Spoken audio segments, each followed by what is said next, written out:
Pemirsa, dua penjamret tewas usai ditabrak korbannya sendiri di Tebet, Jakarta Selatan. Sebelum menabrak, korban sempat terlibat kejar-kejaran dengan pelaku.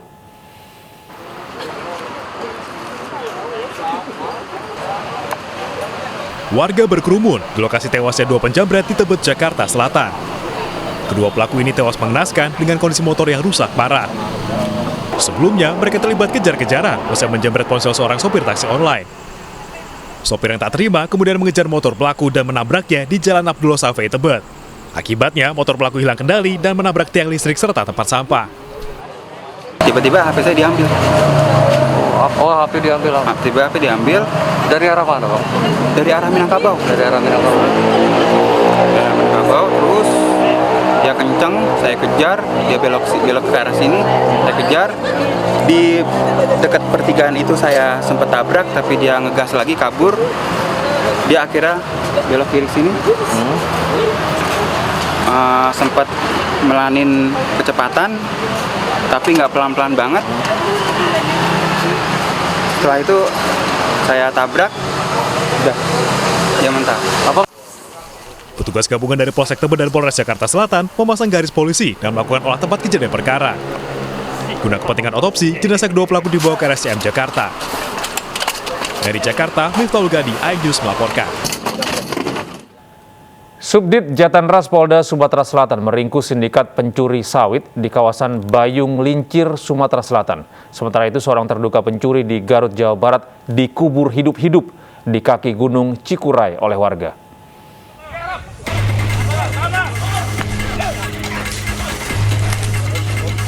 Subdit Jatanras Polda Sumatera Selatan menggerebek kawanan pencuri buah sawit di kawasan Bayung Lincir, Sumatera Selatan. Pelaku yang kerap beraksi berkelompok tersebut tidak berkutik saat dikepung aparat.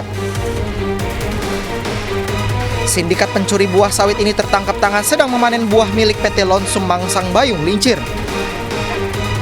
22 pelaku pencurian yang diamankan langsung digelandang ke Subdit Jatanras Polda Sumatera Selatan. Ini sudah berlangsung semenjak diketahui dari 15 Agustus dan diperkirakan kerugian sudah mencapai miliaran rupiah.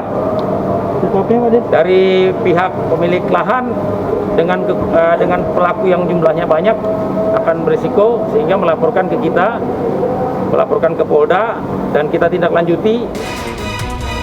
Dalam setiap aksinya pelaku membagi tugas mulai dari penimbang hasil curian hingga bagian pengawas. Selain sawit, polisi juga menyita sepeda motor dan truk yang biasa digunakan untuk mengangkut hasil curian.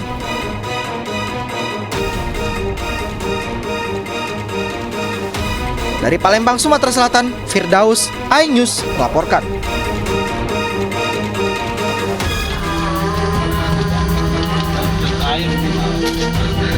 Aparat kepolisian dari Polres Garut mengevakuasi jasad seorang pria yang terbungkus karung dan dikubur di kaki Gunung Cikuray. Jasad ini merupakan jasad korban pengeroyokan warga desa Sindang Sari, Kecamatan Cigedug, Garut. Korban dikeroyok warga dengan berbagai senjata tajam karena diduga akan mencuri di sebuah gudang sayur. Polisi kemudian menetapkan 14 tersangka atas kasus ini dan telah melakukan penangkapan. Kapolres Garut AKBP Widaryanto Hadi Caksono menyatakan korban masih hidup saat akan dikubur. Salah satu tersangka kemudian membunuh korban. Kemudian setelah saudara Mama tidak sadarkan diri, kemudian langsung dimasukkan ke dalam karung dan kemudian pada saat penguburan ternyata korban masih dalam keadaan hidup. Kemudian seketika itu ada pelaku dengan inisial S langsung datang masuk ke dalam galian lubang tersebut dan kemudian menghabisi saudara Maman ini dengan melakukan luka sayatan di bagian leher. AKBP Wirdanto menambahkan warga kesal karena korban sering mencuri di rumah warga. Atas aksi main hakim sendiri ini, para tersangka terancam hukuman penjara seumur hidup atau 20 tahun penjara. Dari Garut, Jawa Barat, Solihin, iNews melaporkan. Pemirsa, pemilik anjing bernama Kenan di Aceh Singkil, Provinsi Aceh meminta maaf karena telah menimbulkan kegaduhan atas penangkapan yang menyebabkan kematian hewan peliharaannya beberapa waktu lalu. Itu, di sana.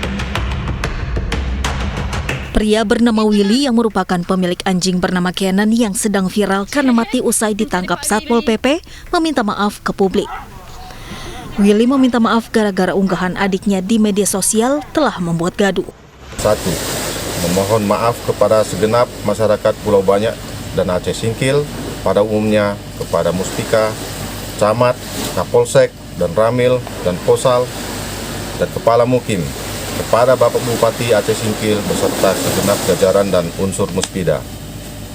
Atas kegaduhan yang mungkin saat ini terjadi di Pulau Banyak dan Aceh Singkil disebabkan pemberitaan mengenai penertiban yang dilakukan Pemda Aceh Singkil melalui Satuan Polisi Pamong Praja di resort yang kami kelola. Adapun mengenai kematian hewan peliharaan kami setelah kegiatan penertiban yang terjadi, saya pribadi tidak akan mempermasalahkan lagi atas apa yang sudah terjadi. Terkait unggahan di media sosial, Willy mengatakan postingan muncul di akun Instagram adiknya. Ia mengaku adiknya tidak ada niatan agar cerita itu viral hingga membuat gaduh. Ia pun telah meminta adiknya untuk menghapus unggahan mengenai anjing Kenan. Sebelumnya penangkapan anjing di lokasi wisata Pulau Banyak, Aceh Singkil, Aceh menuai kecaman dari para pecinta hewan. Penangkapan anjing dinilai mengandung unsur penyiksaan sehingga mengakibatkan anjing mati saat ditangkap. Dalam video ini petugas Satpol PP menggunakan kayu untuk menghalau anjing. Usai ditangkap, anjing bernama Kenan ini akhirnya mati. Menurut petugas, anjing dievakuasi karena kerap mengganggu dan meresahkan wisatawan. Namun, video penangkapan anjing menuai kecaman dari para pecinta hewan. Mereka menilai penangkapan anjing mengandung unsur penyiksaan dan anjing ditempatkan di kandang yang tidak layak. Dari Aceh Singkil, Aceh, Suparman Munte, iNews melaporkan. Di segel ahli waris, pembelajaran tatap muka di SDN Kiara Payung, Kabupaten Tangerang gagal dilaksanakan. Ahli waris melakukan penyegelan akibat tidak ada pembayaran atas lahan yang kini dibangun menjadi sekolah itu.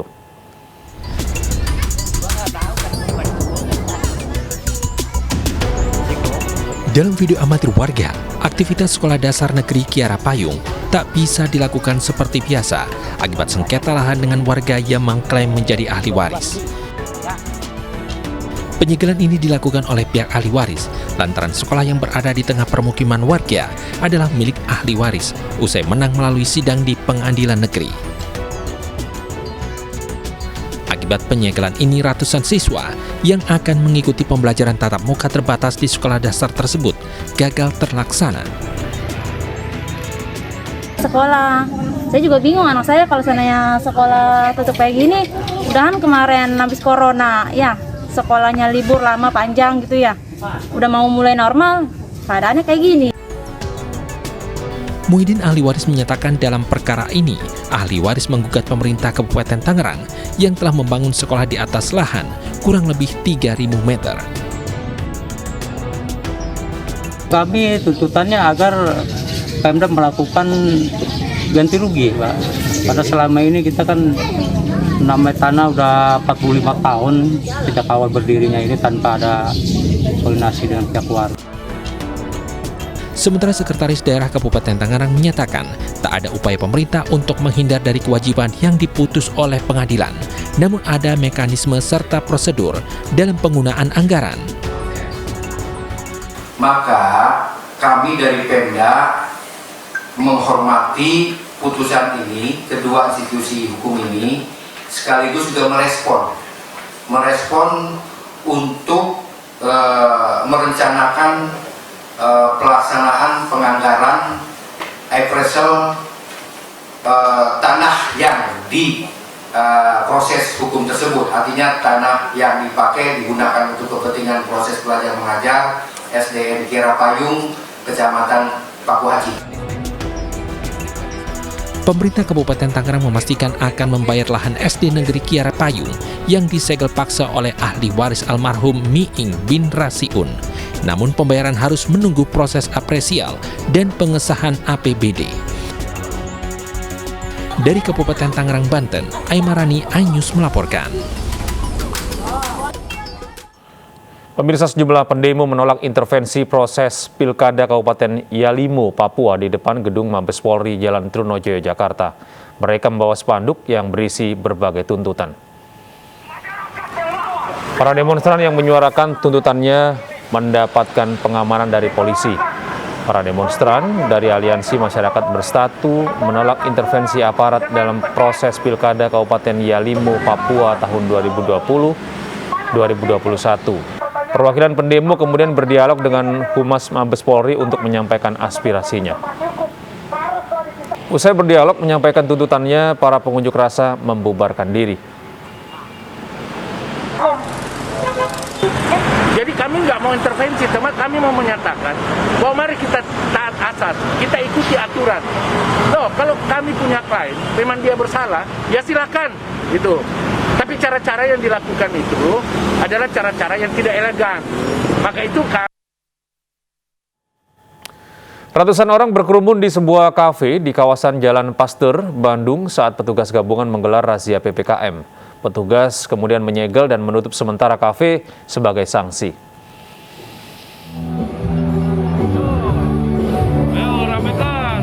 Ratusan pengunjung berkerumun dan berdesakan di dalam kafe di kawasan Jalan Pasteur, Bandung, Jawa Barat.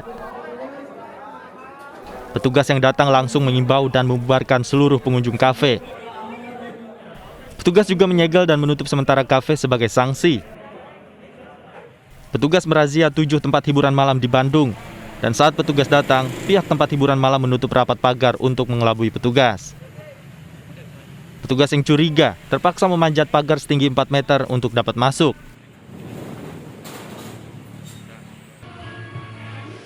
Dengan tujuan kita adalah untuk mengingatkan kembali kepada warga masyarakat bahwa masa pandemi masih berlangsung. Walaupun Kota Bandung sudah di level 2, tapi sudah nampak lagi kembali peningkatan yang terpapar. Razia PPKM akan terus dilakukan untuk mencegah terjadinya lonjakan COVID-19. Dari Bandung, Jawa Barat, Ervan David, iNews melaporkan.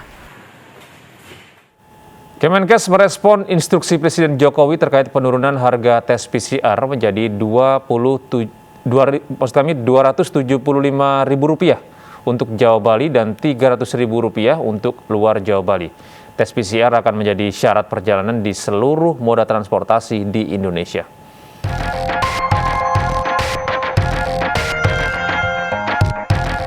Polemik PCR sebagai syarat perjalanan tak kunjung reda. Setelah menuai keberatan penumpang pesawat karena dinilai terlalu mahal dengan jangka berlaku yang singkat, pemerintah akhirnya menurunkan harga tes. Kemenkes merespon instruksi Presiden Jokowi terkait penurunan harga tes PCR. Harga tes PCR diturunkan menjadi Rp275.000.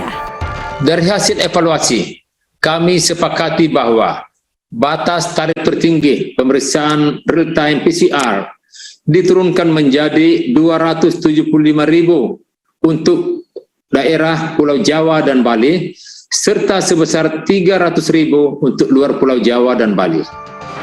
Namun, kebijakan penurunan harga ini diikuti wacana pemerintah untuk memberlakukan tes PCR sebagai syarat perjalanan di seluruh moda transportasi umum, baik pesawat, kereta, kapal laut, dan bus antar kota antar provinsi. Nah, meski kasus saat ini sudah sangat rendah, belajar dari pengalaman negara lain, kita tetap memperkuat 3T, 3M, supaya kasus tidak kembali menguat, terutama menghadapi periode libur Natal Tahun Baru. Secara bertahap, penggunaan tes akan juga diterapkan pada transportasi lain, selama dalam mengantisipasi periode Natal Tahun Baru.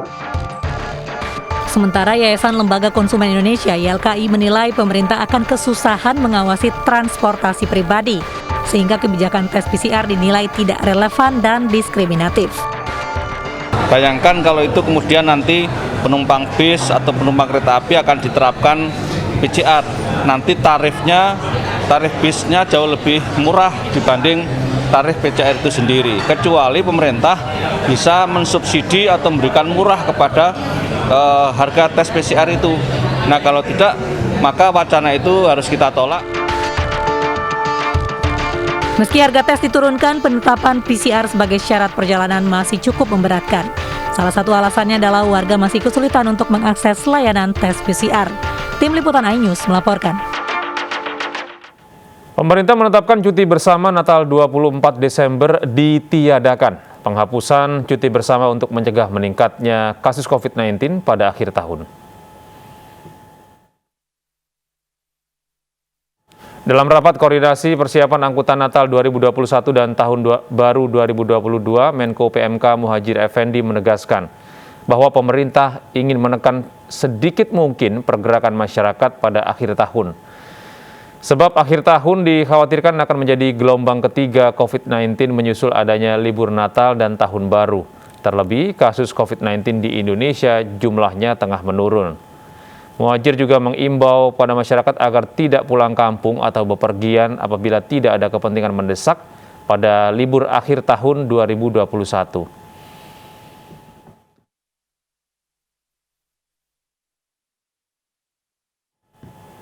Di masa pandemi COVID-19, banyak masyarakat membutuhkan uluran tangan. Salah satunya warga miskin serta pondok pesantren di Pandeglang, Banten.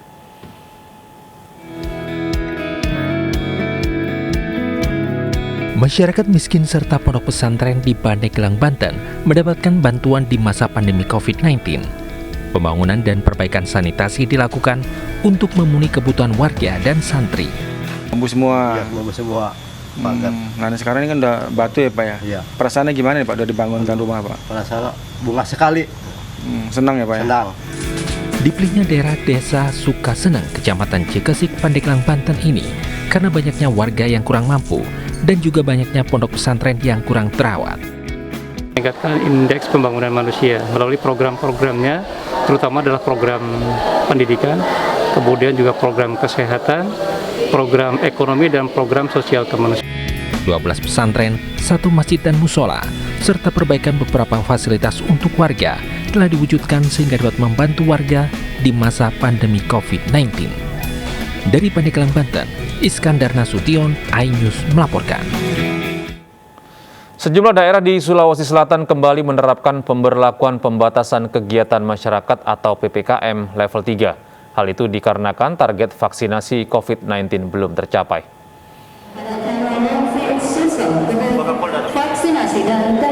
Pemerintah Sulawesi Selatan terus menggenjot percepatan vaksinasi di sejumlah daerah guna meningkatkan herd immunity atau kekebalan kelompok di masyarakat. Namun sejumlah daerah masih belum mencapai target vaksinasi COVID-19.